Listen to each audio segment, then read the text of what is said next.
আসসালামু আলাইকুম। প্রিয় দর্শক, আপনাদের সকলকে আমন্ত্রণ জানাচ্ছি। সুপ্রিয় দর্শক শ্রোতা, আসসালামু আলাইকুম। যে যেখানে আছেন ভালো থাকবেন সেটাই প্রত্যাশা করি। অস্থির সময় বাংলাদেশের রাজনীতিতে প্রতিদিন অভিনব বিভিন্ন রকম ঘটনা আসে, তা নিয়ে ছোটখাটো বিশ্লেষণ করি আমার দৃষ্টিকোণ থেকে।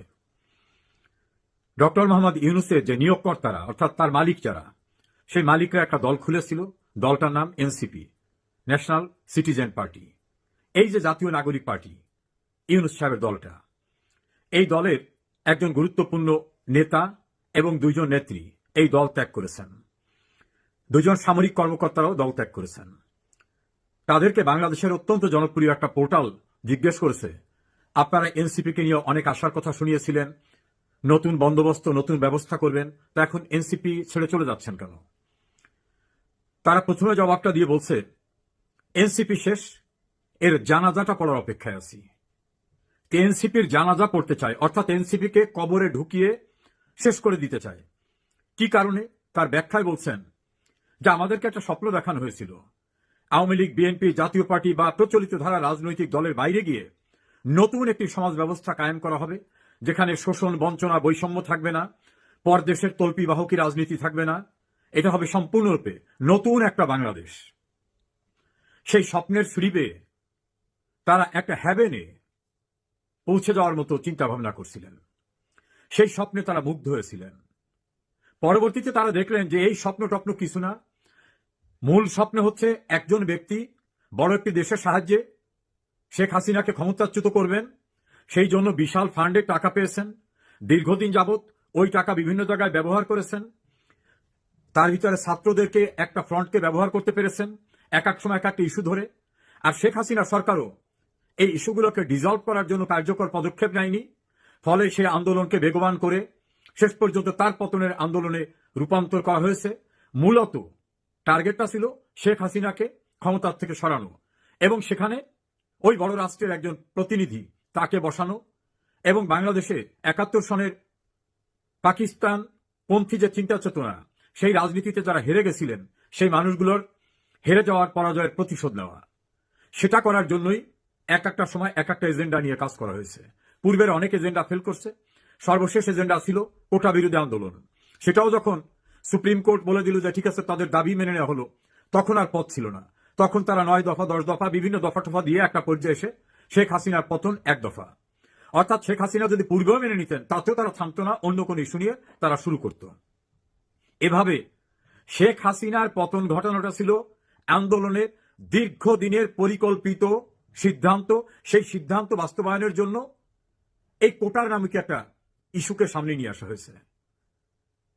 যারা এই এনসিপিতে চলে গেছেন তাদের ৪ জনের ইন্টারভিউ নিয়েছে ওই নিউজ পোর্টাল। একজনে বলেছেন কথা ছিল দুর্নীতি হবেই না, কিন্তু এখন যারা শীর্ষ নেতা ছিল তারা দুর্নীতি, আকণ্ঠ দুর্নীতিতে নিমজ্জিত হয়ে গেছে। তারা তাদের নিজের পিএস, তাদের বাবারা, এবং সেটা প্রকাশ্য রূপ ধারণ করেছে। দ্বিতীয় বলছেন যে আমরা কেউ ক্ষমতার দিকে যাব না, তারা সবাই ক্ষমতায় গেছে, উপদেষ্টা হয়েছে। আর যারা উপদেষ্টা হয়নি তারা শ্যাডো উপদেষ্টা, তারা যা চাচ্ছেন সেটাই সব হচ্ছে।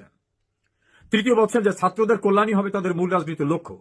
এখন দেখা গেল ছাত্রদের কল্যাণ না, নিজেরা ক্ষমতায় যাওয়ার জন্য রাজনৈতিক দল করে কিভাবে নিজেরা ক্ষমতা ধরে রাখবেন সেটাই হচ্ছে তার মূল লক্ষ্য। চতুর্থ বলছেন যে আমরা কোনো সাম্প্রদায়িকতা প্রশ্রয় দেব না।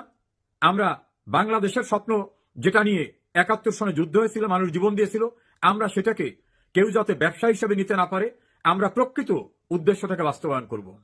এখন দেখা গেল না, তারা ৭১কে ভুলিয়ে দিয়ে রিসেট বাটন নতুন করে একটা জঙ্গি রাষ্ট্র বা সাম্প্রদায়িক রাষ্ট্রে পরিণত করতে চায় এবং যারা ৩০ লাখ মানুষকে হত্যা করেছে, ২ লক্ষ মা বোনের সম্ভ্রম নিয়েছে, তাদের সঙ্গে হরিহর আত্মা সম্পর্ক করে ফেলছে।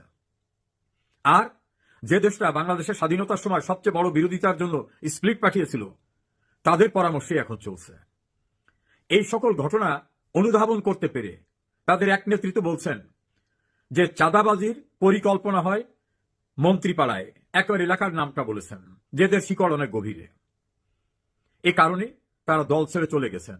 ইন্টারভিউতে তারা বলছেন এ পর্যন্ত উল্লেখযোগ্য ২২৬ জন 226 ঢাকা এবং ঢাকার বাইরের নেতারা দল ছেড়ে চলে গেছে। কেউ কেউ আলাদা ফোরাম তৈরি করছে, কেউ বৈষম্য বিরোধী ছাত্র আন্দোলনের নামে এখনো ব্যানার ধরে রাখছেন, কেউ নতুন একটি ছাত্র সংগঠন বাকসাস বাংলাদেশ গণতান্ত্রিক ছাত্র সংসদ নামে করে ডাকসুতে ইলেকশন করে ভয়াবহ পরাজয়ের শিকারে পরিণত হয়েছেন। কেউ আবার গিয়ে উমামা ফাতেমা নিজে একা নির্বাচন করেছেন, শর্টফট করছেন, বাইরে সবাই ছিন্ন বিচ্ছিন্ন হয়ে গেছেন। এই অবস্থায় ছাত্ররা নাকি সবটুকু নির্ভর করেছিল এই বৈষম্য বিরোধী ছাত্র আন্দোলনের নেতাদের সার্জিস, নাহিদ, হাসনাত আব্দুল্লাহ, মাহফুজ, গংদের ডাকসু এবং ডাকসু নির্বাচনে তাদের নাকি মাইক্রোস্কোপ দিয়ে খুঁজেও পাওয়া যাচ্ছে না। বড় বড় সোডিয়াম বাতির বাল্বের লাইটে তাদের খুঁজে পাওয়া যাচ্ছে না যে তারা কোথায়, তাদের কোনো ক্রিয়া প্রতিক্রিয়া নাই কেন, তাদের লোকদের এই পরাজয়ের পর তাদের বক্তব্য কি খুঁজে পাওয়া যাচ্ছে না। এটাকে কনক্লুড করে তারা বলছেন বৈষম্য বিরোধী ছাত্র আন্দোলনের নামে যারা আন্দোলন করে দল করেছিল আমরা তাদের সঙ্গে ছিলাম, আমাদের যে স্বপ্ন দেখানো হয়েছিল সেই স্বপ্ন তো বাস্তবতা না, আসলে শেখ হাসিনার পতন হলো বাস্তবতা, ক্ষমতা দখল করা বাস্তবতা, নিজেরা ক্ষমতায় থেকে লুটপাট করা বাস্তবতা, এবং কখনো সেনাবাহিনীকে অশ্লীল অশ্রাব্য ভাষায় গালিগালাজ করা বাস্তবতা, কখনো দেশের গুরুত্বপূর্ণ দুইটি রাজনৈতিক দল আওয়ামী লীগ বিএনপি নেতৃবৃন্দকে জঘন্য ভাষায় যাচ্ছে এইভাবে অপমান করা গালিগালাজ করা এটা বাস্তবতা, এবং উদ্দেশ্যহীন যাত্রা হচ্ছে এনসিপির। তো উদ্দেশ্যহীন যাত্রায় এরা ইতোমধ্যেই হতাশার অতল গহ্বরে নিমজ্জিত হয়ে গেছে, অর্থাৎ তাদের সব শেষ, রাজনৈতিকভাবে বিচ্ছিন্ন হয়ে গেছে তারা। অনেকেই পূর্বে বলতেন, বিএনপি নেতা অ্যাডভোকেট ফজলুর রহমান যিনি বীর মুক্তিযোদ্ধা তিনি বলেছিলেন এরা পুলিশ ছাড়া গ্রামের বাড়িতেও যেতে পারবে না। সাংবাদিক মাসুদ কামাল একই কথা বলছিলেন, সাংবাদিক মঞ্জুর আলম পান্না একই কথা বলছিলেন, তৃতীয় মাত্রা খ্যাত জিল্লুর রহমান একই কথা বলছিলেন। আমি নিজেও আমার কয়েকটা ভিডিও কন্টেন্টসে বলছি ছাগল দিয়ে ধান মাড়াই করা যায় না। সারা বাংলাদেশের সবাইকে গালিগালাজ করে ক্ষমতা দখল করে এই ক্ষমতাটাকে হজম করার যোগ্যতা ও ম্যাচুরিটিও তাদের হয়নি। এরা জাতিকে কি উপহার দেবে? এরা স্ব বাবাকে উপহার দিছে, এপিএস কে উপহার দিছে, দেশের বাইরে উপহার পাঠাচ্ছে, এ জাতীয় গুরুতর অভিযোগ তাদের বিরুদ্ধে। এবং তাদের কিছু জঙ্গি স্টাইলের উপদেষ্টা দেশে দেশের বাইরে আছেন। তারা 54 বছরের সাজানো গোজানো সুন্দর একটা বাংলাদেশকে 100 বছর পিছনে নিয়ে গেছে। এটা এখন তাদের সহযোদ্ধা যারা তারাই উপলব্ধি করতে পেরেছে, এবং যারা ইউনূসের আগমন শুভেচ্ছা স্বাগতম বলছিলেন তারাই এখন বলতেছে এই লোকটা একটা ভণ্ড, এই লোকটা একটা বিশ্বাসঘাতক, এই লোকটা একটা স্বার্থপর, এই লোকটা নিজের স্বার্থ ছাড়া কিছু বোঝে না, এর চেহারায় যা ভিতরটা খারাপ। সব মিলে ইউনূসের কিংস পার্টি ইতোমধ্যেই শেষ নিঃশ্বাস ত্যাগ করেছে। তাদের দল ছেড়ে আসা সেনা কর্মকর্তা, ছাত্র ছাত্রী নেতৃবৃন্দ এবং অন্যদের ভাষায় এখন কফিনে যাবার পরে কবরায়স্ত হবে তার পূর্বে তাদের যে জানাজাটা সেই জানাজাটার পর্ব চলে আসছে। এ কারণে ডাকসু এবং ডাকসুতে খোঁজ খবর নাই, পত্রিকার প্রথম পাতায় নাই, টেলিভিশনেও নাই, হুঙ্কারেও আর এখন কেউ আসে না। সে কারণেই নাকি তারা দল ছেড়ে চলে গেছেন।